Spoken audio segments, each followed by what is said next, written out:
दोस्तों, जिसके जिम्मे में आवाम की हिफाजत हो, जिसकी ये जिम्मेदारी हो कि वो एक रक्षक बन करके पूरे समाज की रक्षा करे, सोचिए अगर वही भक्षक बन जाता है तो फिर इस समाज का क्या होगा, इस मुल्क का क्या होगा। एक ताजा मामला सामने आया है राजस्थान का, जहां 3 पुलिस वालों के ऊपर बलात्कार के मामला दर्ज हुए हैं। यह खबर वाकई परेशान करने वाली है, क्योंकि एक हिंदुस्तान जिसके बारे में यह कहा जाता है कि यहां पर आधी आबादी बेटियों की है, वहीं आधी आबादी जो है वो पुरुषों की है। वहां पर जिस बेटियों की हिफाजत के लिए ये नारे दिए जाते हैं कि आप जानते हैं कि प्रधानमंत्री जी का एक बहुत पसंदीदा नारा है कि बेटी पढ़ाओ बेटी बचाओ, लेकिन उसी सूबे में जिसकी जिम्मेदारी बेटी बचाओ का है, अगर वही बेटियों की इज्जत को लूटने लगे तो फिर क्या होगा। राजस्थान से एक मामला सामने आया है जहां 3 पुलिस वालों ने, 3 पुलिसकर्मियों ने मिलकर के एक लड़की के साथ, एक नाबालिग लड़की के साथ पिछले 2 सालों से बलात्कार किया है।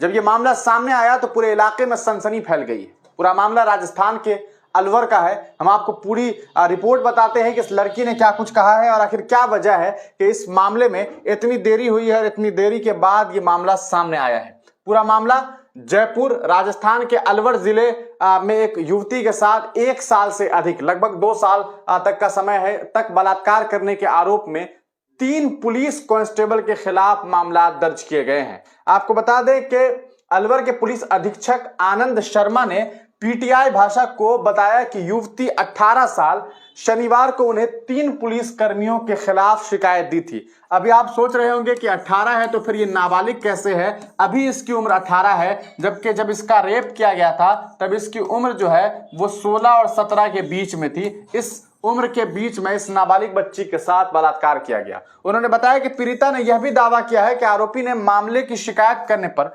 उसके भाई को झूठे आर्म्स एक्ट के तहत फंसाने की बात कही थी कि अगर तुम इसके बारे में कहीं शिकायत करोगी तो हम तुम्हारे भाई को आर्म्स एक्ट के तहत जो है वो जेल में डलवा देंगे। अब आप खुद सोच सकते हैं कि जिसके हाथों में पूरा का पूरा थाना हो, जो खुद थानेदार साहब हो, अगर वो ये बात कहे कि हम तुम्हारे भाई को फंसा देंगे तो कोई भी इंसान यही सोचेगा कि कल को मेरे भाई के साथ जो है वो जुल्म हो सकता है, उसे फंसाया जा सकता है। इस डर की वजह से वो बच्ची चुप थी, फंसाने की धमकियां मिल रही थी। शर्मा जो कि एसपी साहब है वो बताते हैं कि पुलिसकर्मियों को उनके तैनाती स्थलों से अभी हटा दिया गया है और पुलिस लाइन भेज दिया गया है। उन्होंने बताया कि आरोपियों के खिलाफ रेनी पुलिस थाने में सामूहिक दुष्कर्म और यौन अपराधों से बच्चों का संरक्षण, पॉक्सो एक्ट जिसको कहते हैं, पॉक्सो एक्ट के तहत जो है वो मामला दर्ज कर लिया गया है। किनके ऊपर? 3 अपराधियों के ऊपर। और ये 3 अपराधी कौन है? ये है पुलिस। आप सोच सकते हैं कि राजस्थान में पुलिस वाले, और ये ऐसा नहीं है कि ये पहला मामला आया है। आपको मैं बता दूं, चाहे वो बिहार हो, चाहे उत्तर प्रदेश हो, चाहे राजस्थान हो, चाहे मध्य प्रदेश हो, और कहा जा सकता है कि भारत के लगभग स्टेट से ऐसी खबरें सामने आई है जहां खुद पुलिस वाले ने जो है वो कभी नाबालिग के साथ बलात्कार किया, कभी किसी महिला के साथ बलात्कार किया, कभी कोई पीड़िता परिवार मदद के लिए जाता है तो उसके मौके का फायदा उठाने के लिए ये पुलिस वाले जो हैं वो बलात्कार जैसा जघन्य अपराध करते हैं और ये साबित कर देते हैं कि उनके अंदर जो वहशीपना है वो अभी भी है। और ये आप सोच सकते हैं कि जब थानेदार साहब इस तरह के निकल जाए तो न जाने कितनी बेटियों की अजमत और इज्जत को ये लोग लूटते होंगे, उनकी उसको जो है शोषित करते होंगे, और वो बेचारी बच्चियां या महिलाएं जो हैं वो डर से बोल नहीं पाती होंगी, क्योंकि उन्हें ये धमकियां दी जाती होंगी कि तुम्हारे बेटे, तुम्हारे भाई, तुम्हारे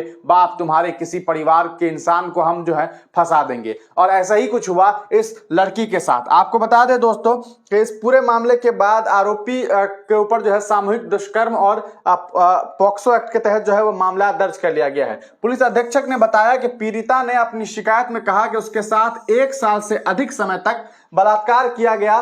पीड़िता अपनी मां के साथ पुलिस अधीक्षक के कार्यालय में पहुंची थी, मतलब एसपी साहब के पास इसकी शिकायत हुई है। आरोपियों के खिलाफ पॉक्सो अधिनियम के प्रावधानों के तहत मामला दर्ज कर लिया गया है। शर्मा साहब ने कहा कि जब पिछले साल नवंबर में उसके साथ बलात्कार किया गया तब वह नाबालिग थी। मतलब आप समझ सकते हैं कि नवंबर तक बलात्कार हुआ इसके साथ, मतलब 2023 में बलात्कार किया गया, उस वक्त इसकी उम्र जो है वो 17 साल थी। 17 साल की ये लड़की थी, उस वक्त इसके साथ बलात्कार हुआ। कुछ लोग ये अक्सर कह देते हैं कि क्यों, आखिर ऐसा क्या हुआ कि 2 साल 3 साल या 4 साल या 5 साल के बाद जो है वो लड़कियां बताती है कि उनके साथ बलात्कार हुआ है। क्या इसके पीछे ये होता है कि उस वक्त वो लड़कियां जो हैं वो राजी रहती हैं और बाद में वो बात बदल देती है? देखिए, इस तरह की बातें करने से पहले लोगों को सोचना चाहिए। अब जैसे इसी केस को देखा जाए तो लगभग 1-1.5 साल 2 सालों तक इस बच्ची के साथ जो है वो रेप होता रहा और 2 सालों तक ये चुप रही। क्यों चुप रही? क्योंकि इसके भाई को आर्म्स एक्ट के तहत फंसाने की बात आ रही थी। अब आप खुद सोच लीजिए कि अगर आप आर्म्स एक्ट के तहत किसी को फंसाएंगे तो फिर उसका भाई जेल में जाएगा और उसे जेल से बचाने के लिए वो बच्चियां चुप रह जाती हैं। और ऐसा ही कुछ मामला इनके साथ हुआ है। और आपको बताएं कि इन्होंने बताया कि शिकायत मिलने के बाद पीड़िता को तुरंत रैनी पुलिस थाने भेज दिया गया और शनिवार रात को प्राथमिकी दर्ज की गई है। उन्होंने अधिकारियों से बताया कि प्राथमिकी दर्ज होने के बाद तीनों पुलिस कर्मियों को पुलिस लाइन में भेज दिया गया है ताकि मामले की जांच प्रभावित ना हो। उन्होंने बताया कि अभी तक कोई गिरफ्तारी नहीं हुई है। मतलब यह है कि अभी इन्हें पुलिस लाइन में हाजिर कर दिया गया है और जब तक कार्रवाई होगी, जब तक जांच चलेगी, तब तक समझ लीजिए कि जब तक इन्वेस्टिगेशन होगा, मान लेते हैं जब तक इन्वेस्टिगेशन होगा तब तक ये लोग जो है वो नहीं रहेंगे। लेकिन अभी तक तीनों की ही गिरफ्तारी नहीं हुई है। अब आप सोच रहे होंगे कि आखिर इस तरह के मामला जो सामने आ रहे हैं इसके पीछे के जिम्मेदार कौन हैं?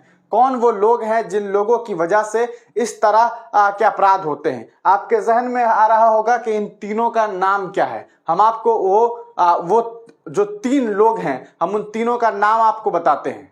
आप देख सकते हैं कि यहाँ पर एफआईआर कॉपी है। ये कार्यालय जिला पुलिस अधीक्षक अलवर का ये कॉपी है जिसमें एफआईआर दर्ज किया गया है। एक का नाम जो है वो मान सिंह है, दूसरे जो है उनका नाम अविनाश कुमार मिश्र है और तीसरा जो शख्स है उसका नाम राजवेंद्र है, जिसे राजू नाम से भी जाना जाता है। इनके ऊपर जो है वो इनका जो पदनाम है वो यहाँ पर दिया हुआ है। वर्तमान में ये लोग कहाँ कहाँ पर पदस्थापित हैं? 2 जो है वो थाना रैनी में है और एक मालखेड़ा एक थाना है, वहाँ पर इन लोगों की जो है वो पोस्टिंग थी और ये लोग मिल करके उस नाबालिग बच्ची के साथ पिछले 2 सालों से बलात्कार कर रहे थे। आप सोच सकते हैं कि किस तरह के हालात हैं। एक तरफ जब बेटियों की रक्षा के लिए ऐसे लोगों को तैनात किया जाता है, वहीं दूसरी तरफ यही लोग समाज के ऐसे गंदे और गलीज लोग हैं जो पद पर बैठ करके बेटियों की इज्जत और अजमत को लूटने का काम करते हैं। आप तमाम लोग अपनी राय कमेंट सेक्शन में लिखिएगा। तब तक के लिए दीजिए इजाजत, फिर मिलेंगे किसी नई वीडियो के साथ, किसी नए पेशकश के साथ।